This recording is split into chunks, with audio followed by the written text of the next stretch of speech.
할렐루야.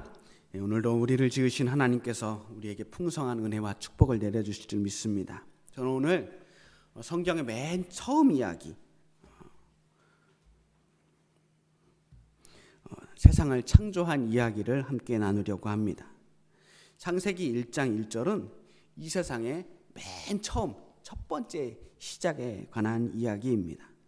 사실 오늘날도 창조론과 진화론은 계속 논쟁 중에 있죠. 솔직하게 말씀드리면 현대 사회에서 진화론이 창조론보다 더 설득력이 있는 게 사실입니다. 교회에선 다들 하나님이 이 세상을 만드셨다라고 말하지만 교회 밖에만 나가면 창조론은 유사과학 취급을 받고 있는 형편이고, 우리 아이들은 학교에서 이미 진화론이 정답이라고 배우면서 살고 있습니다. 그럼에도 이 창조론을 주장하는 사람들이 이 논쟁을 포기하지 않는 이유가 하나 있습니다. 확실한 근거가 하나 뭐냐면, 이 세상에 그 누구도 그 창조의 현장에 있어 본 적이 없다는 겁니다. 누구도 본 적이 없기 때문에 누구도 어떤 것이 확실하게 이것이다라고 단정지어 말할 수 없다는 거죠. 아무리 과학적으로 보이는 진화론이라고 할지라도 그 진화의 모든 단계와 과정을 정확하게 설명하지 못하고 있고, 사실은 창조론도 마찬가지예요. 창조론이든 진화론이든 과학적인 면에서 봤을 때는 하나의 논리적인 가설일 뿐입니다. 그러니까 어떤 것이 옳다 그르다라고 확정해서 말할 수 없다는 겁니다. 사실 창조 이야기를 과학적인 근거를 들고 성경을 근거를 가지고 어떻게든 이것을 설명하려는 사람들이 계속해서 있어 왔습니다. 대표적으로 우리 창조과학계 같은 사람들이죠. 이 사람들은 계속 성경 이야기를 과학적으로 분석하고 사실로 증명하려고 애를 씁니다. 성경의 모든 이야기가 글자 그대로 모든 것이 다 과학적인 사실이고 역사적인 사실이라는 것을 증명하기 위해서 애쓰는 거예요. 그분들의 믿음은 참 존중해 마지 않지만, 그러다 보니까 여러 가지 과학적인 오류가 생겨요. 대표적인 것이 지구의 나이를, 그 사람들의 나이를 전부 계산해서 더해 보니까 지구의 나이를 6,000살 정도로 확정할 수 있다라고 주장하는 거예요. 이런 식으로 성경을 과학적인 사실로 자꾸 끼워 맞추다 보면 우리는 결국은 여전히 세상은 지구를 중심으로 돌고 있다고 하는 그런 천동설을 주장해야 될 것이고, 지구가 평평하다고 하는 것을 주장해야만 합니다. 그게 성경 글자 그대로 믿는 방법이에요. 또 이렇게 글자 그대로 믿는 이러한 신앙을 믿지 않으면 신앙이 부족한 사람이다 라고 주장하는 것은 오히려 이 젊은 사람들이, 좀 더 이성적인 사람들이 교회를 떠나게 만드는 부작용을 불러올 뿐이라고 저는 생각합니다. 신앙과 과학은 서로 대립하는 것이 아니라 신앙은 이 과학을 넘어서는 그 무엇이어야 한다고 생각합니다. 이것은 참과 거짓의 문제가 아니에요. 창조론이 옳다, 진화론이 옳다라고 말할 수 있는 것이 아닙니다. 창조의 이야기를 과학의 프레임에 넣고 말하는 순간 기독교는 온갖 오류투성이의 거짓말이 되어버리고 맙니다. 우리는 이 과학의 프레임에서 빠져나와야 해요.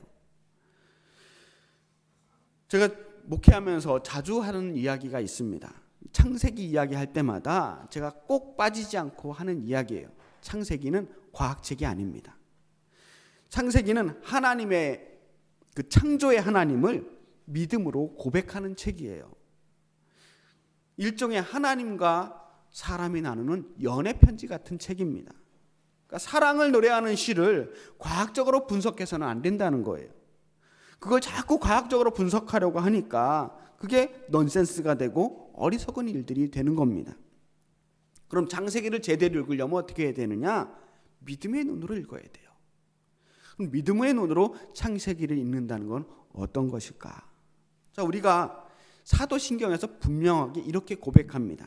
전능하사 천지를 만드신 하나님 아버지를 내가 믿사오며 나는 전능하신 아버지 하나님 천지의 창조주를 믿습니다 라고 고백합니다. 창세기는 모세가 썼다고 하는 모세오경 중에 첫 번째 책이에요. 하지만 어떤 분들은 이 창세기가 그보다 훨씬 후세, 이스라엘이 멸망한 후에 바벨론 포로기 이후에 쓰여졌다라고 주장하는 사람들도 있어요. 하지만 누가 썼다라고 하는 건 그렇게 중요한 일이 아닙니다. 누가 썼는지에 상관없이 이 창세기가 우리에게 전하고자 하는 메시지는 달라지지 않아요. 자, 그래서 모세의 고백이 사실은 바벨론 이후에 그 포로 생활을 하던 그 사람들의 고백이 될 수도 있는 것이고, 또한 그들의 고백이 여전히 우리의 고백이 되기도 하는 것입니다. 저는 오늘 이 창세기를 모세가 만난 하나님에 대한 고백이라고 보면서 모세가 바라봤던 하나님, 또 이 세상을 창조하신 하나님에 대해서 함께 말씀을 나누며 은혜를 나눠보려고 합니다. 자, 1절 한번 읽어볼까요? 태초에 하나님이 천지를 창조하시니라. 태초에, in the beginning, 히브리어로 맨 처음에 라고 되어 있는 이 첫 번째 문장, 이것이 성경에서 시작하는 세상의 시작입니다. 하나님이 세상을 만드셨다는 거예요. 맨 처음에. 이것이 모세의 신앙 고백입니다. 모세는 호렙산의 그 떨기나무 가운데서 불타지 않는 불꽃으로 하나님을 만난 이후로 40년 동안 하나님과 아주 친밀하게 동행했던 사람이에요. 수많은 기적을 경험하기도 했지만 이 성경의 역사 가운데서 모세보다 하나님과 대화를 많이 나눴던 사람이 없어요. 하나님과 가장 밀접하게 지내고 많은 대화를 나눴던 사람이 모세였습니다. 그런 모세가 하나님을 어떻게 고백하느냐? 하나님은 천지를 만드신 하나님이십니다. 모세가 발을 딛고 사는 그 모든 세상, 저 하늘과 땅과 물과 해와 달과 별들, 이 세상의 모든 동식물들, 그리고 한 사람 한 사람 그 모든 생명들을 전부 다 하나님이 만드셨다라고 고백하는 거예요. 그것이 모세가 만난 하나님이었어요. 그럼 이 세상이 창조되기 이전, 창조 이전의 세상은 어떤 세상이었을까를 한번 생각해 볼까요? 성경은 그 세상을 이렇게 표현합니다. 2절 말씀입니다. 땅이 혼돈하고 공허하며 흑암이 깊음 위에 있고 하나님의 영은 수면 위에 운행하시니라. 땅이 혼돈하고 공허했답니다. 이 말은 질서가 없다는 거예요. 아직 정해진 것이 없어요. 구분되는 것이 없이 전부 뒤섞여 있는데 그것이 텅 비어있는 상태였다는 겁니다. 그리스 문화권에서는 이러한 상태를 카오스라고 불러요. 혼돈. 그 무엇도 구분할 수 없으니 이 세상은 완전히 캄캄한 암흑의 세상입니다. 그 아무것도 없는 그곳에 하나님의 영이 계셨습니다. 그리고 그 하나님의 영이 수면 위에, 물 위에서 움직이고 계셨다는 거예요. 고대 근동의 문화권에서는 물을 굉장히 소중하게 생각합니다. 그 지역은 물이 귀한 나라잖아요. 그래서 그런지 이 태초의 세계는 전부 물로 이루어졌다라고 생각했습니다. 아무것도 없는데 온통 물로 가득한 세상을 그들은 상상했던 거예요. 하늘도 없고 땅도 없고 공기도 없고 온 세상이 그저 물로 꽉 차 있는 세상이에요. 심지어 흑암이 깊음 위에 있었다.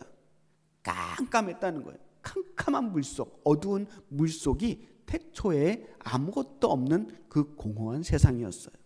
캄캄하고 답답하고 공허한 세상. 그런 세상이 혹시 상상이 되지 않는다면 저 태평양의 수천 미터의 깊은 심해를 떠올리면 됩니다. 사방이 캄캄하고 어두운데 한 치 앞도 보이지 않습니다.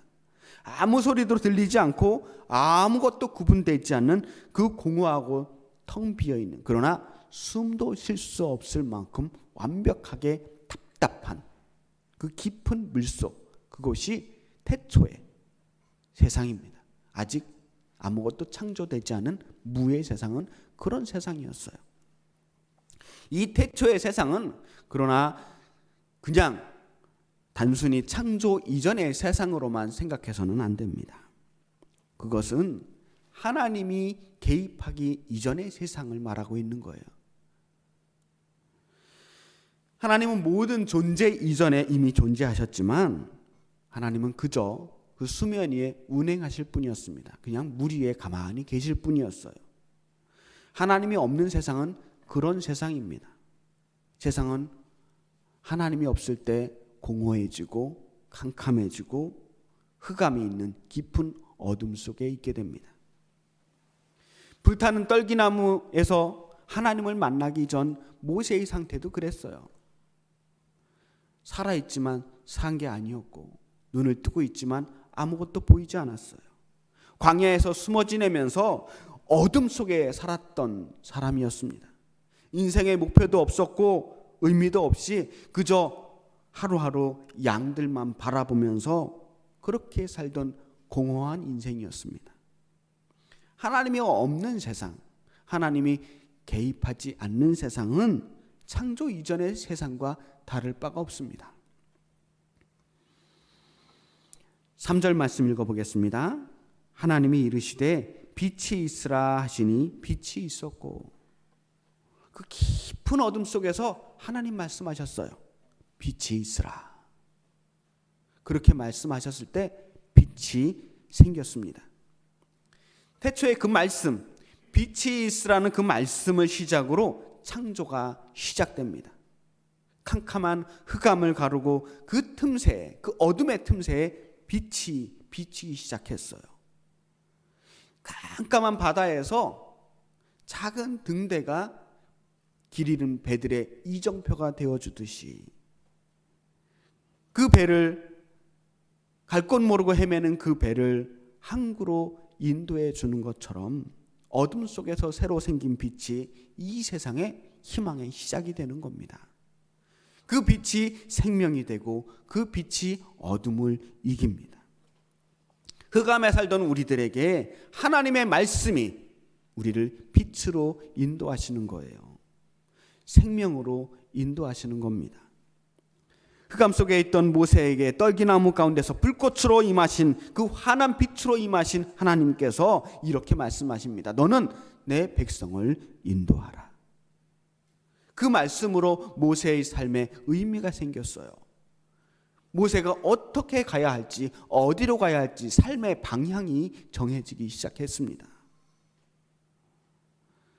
이스라엘 백성들에게 하나님이 말씀하셨습니다. 너는 내 백성이 되고 나는 너의 하나님이 되리라. 그 하나님의 말씀이 이스라엘 백성들에게 빛이 되십니다. 캄캄한 어둠 속에 있던 이스라엘 백성들에게 빛이 되셔서 그들을 어두운 밤에 불기둥으로 한 걸음 한 걸음 인도해 주셨어요.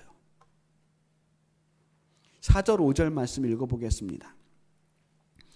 빛이 하나님 보시기에 좋았더라. 하나님이 빛과 어둠을 나누사 하나님이 빛을 낮이라 부르고 어둠을 밤이라 부르시니라. 저녁이 되고 아침이 되니 이는 첫째 날이니라. 하나님이 맨 처음 그 빛을 지으시고 보시기에 좋았다라고 말합니다. 그 어둠 속에 빛을 만드신 것이, 그 사건이 우주의 시작입니다. 세상의 시작이에요.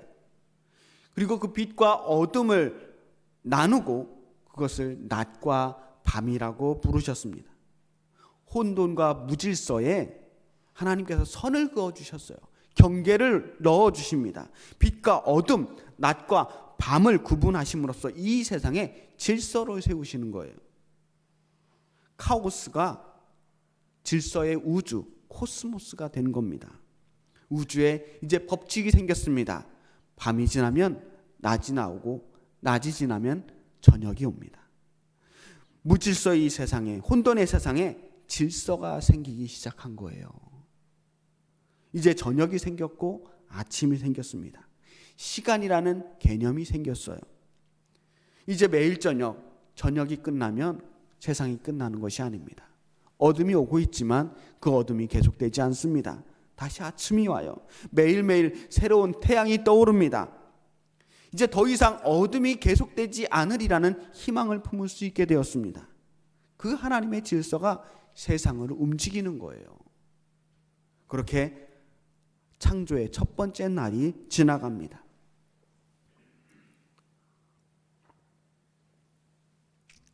둘째 날은 궁창이라는 것을 만드십니다. 궁창. 궁창이라는 말은 사실 오늘날은 별로 쓰지 않는 말이에요. 궁창은 히브리어로 라키아라는 말인데 끝없이 넓은 허공을 궁창이라고 한다고 합니다. 궁창. 첫째 날 세상에 빛과 어둠이 생겼고 낮과 밤이 생겼습니다. 시간은 존재했지만 아직 공간이라는 개념이 없어요. 그 세상은 아직도 공허한 곳이었습니다. 아무것도 없는 곳이었어요. 그저 빛과 어둠만 있을 뿐이었습니다. 그런데 아까도 말씀드렸지만 고대 근동 사람들은 원래 세상이 물로 가득했다라고 믿었다는 거잖아요. 이 물로 가득한, 땅도 바다도 하늘도 없이 온통 세상이 물로 가득한 그 세상이었다는 거예요. 그런데 거기에 궁창을 만드셨어요. 6절부터 8절 말씀 제가 읽어보겠습니다. 하나님이 이르시되 물 가운데 궁창이 있어 물과 물로 나뉘라 하시고 하나님이 궁창을 만드사 궁창 아래의 물과 궁창 위의 물로 나뉘게 하시니 그대로 되니라. 하나님이 궁창을 하늘이라 부르시니라. 저녁이 되고 아침이 되니 이는 둘째 날이니라. 온통 물로 가득한 그 깊은 캄캄한 물 속에 빛을 만드셨던 것처럼 하나님께서는 그 물 틈 사이에 공간을 만드셔요. 허공, 끝도 없이 넓은 궁창을 만드십니다. 원래 이 세상은 조금의 틈도 없는, 숨도 쉴 수 없는 캄캄한 물속이었어요. 그 캄캄하고 숨 막히는 세상 속에 하나님이 숨 쉴 수 있는 궁창을 만드셨다는 거예요. 거대한 틈을 만드신 거예요. 작은 틈도 아니고 거대한 궁창, 끝도 보이지 않는 하늘을 만드셨다는 겁니다. 그렇게 해서 궁창 아래쪽에는 바다가 생겼고 궁창 위에는 거대한 물이 가득 차게 되었다라는 거예요. 자, 이 옛날 사람들이 은하수를 그냥 말로 은하수, 은하가 흐르는 큰 강물이라고 불렀잖아요. 그게 그냥 비유적으로 별이 흐르는 물이라고 생각한 게 아니라 그 사람들은, 옛날 사람들은 정말 저 하늘에 어마어마한 거대한 물이 흐르고 있다고 믿었어요. 정말 별들이 그 물 위에 둥실둥실 떠다니고 있는 거라고. 태양이 그 물 위를 둥실둥실 떠서 이쪽에서 동쪽에서 서쪽으로 흐르고 있는 것이라고 믿었습니다. 매일 그렇게 물이 빙빙 돌아서 우주가 한 바퀴 도는 거예요.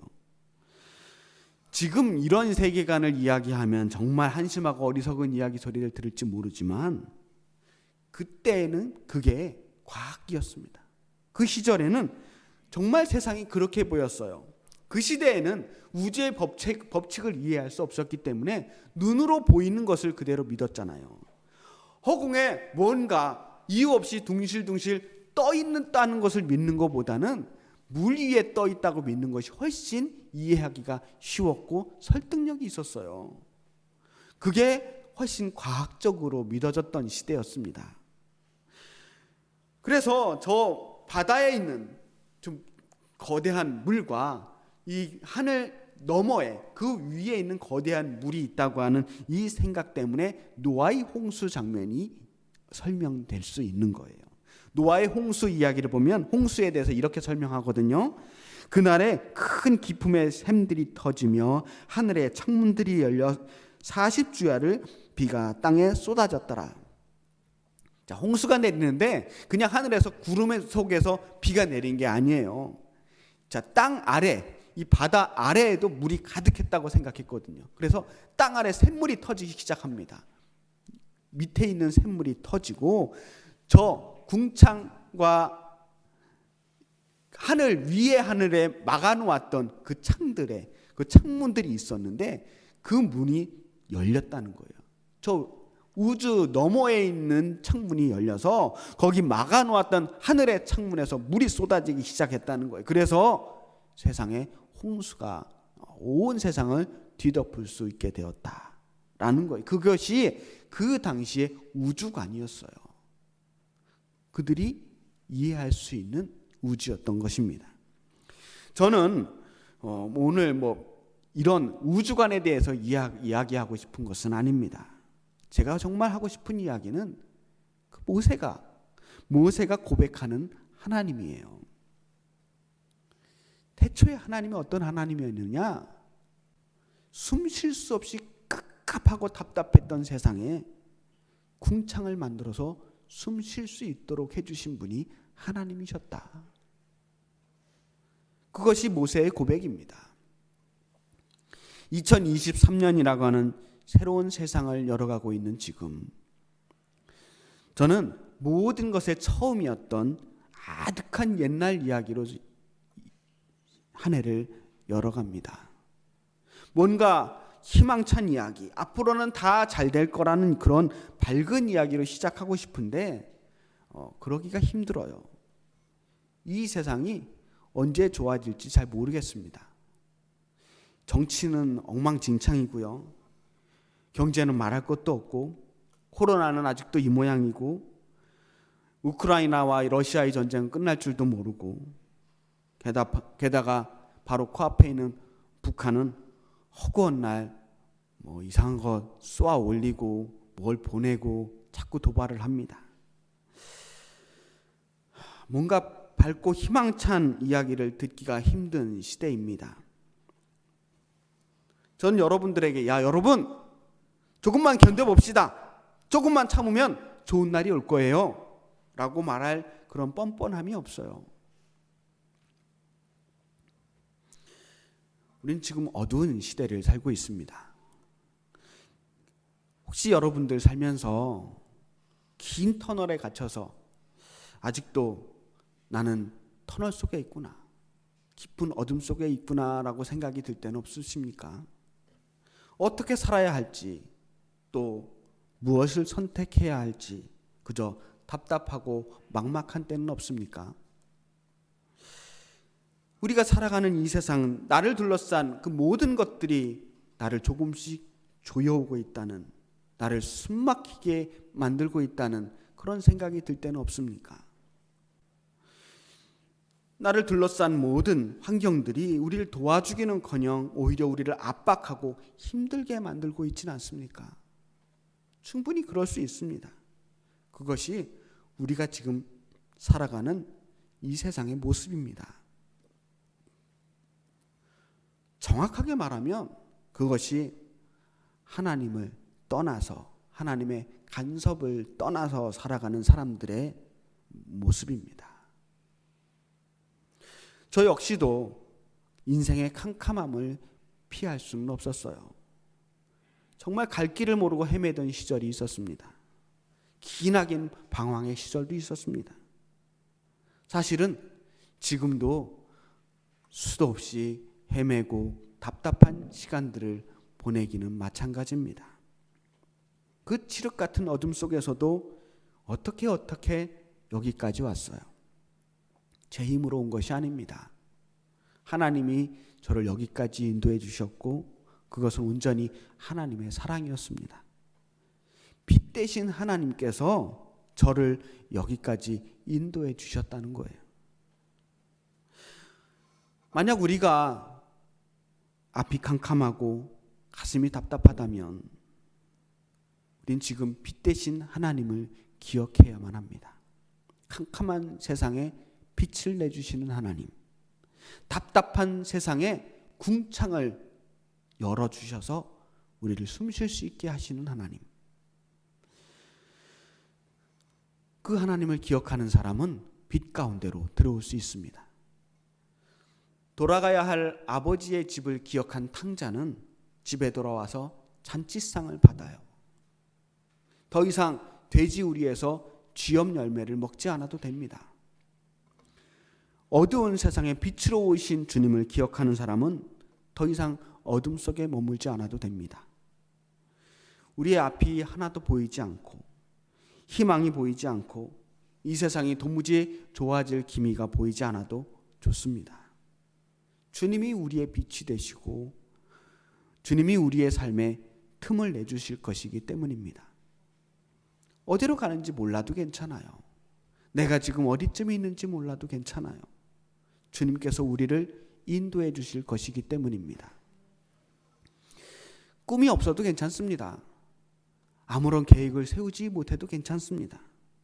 하나님께서 우리를 향한 계획을 이미 품고 계시기 때문입니다.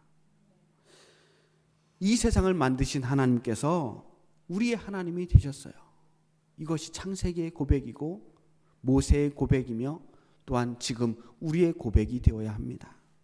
전능하신 하나님이 바로 우리의 하나님이십니다. 온 우주의 주인이 바로 나의 하나님이십니다.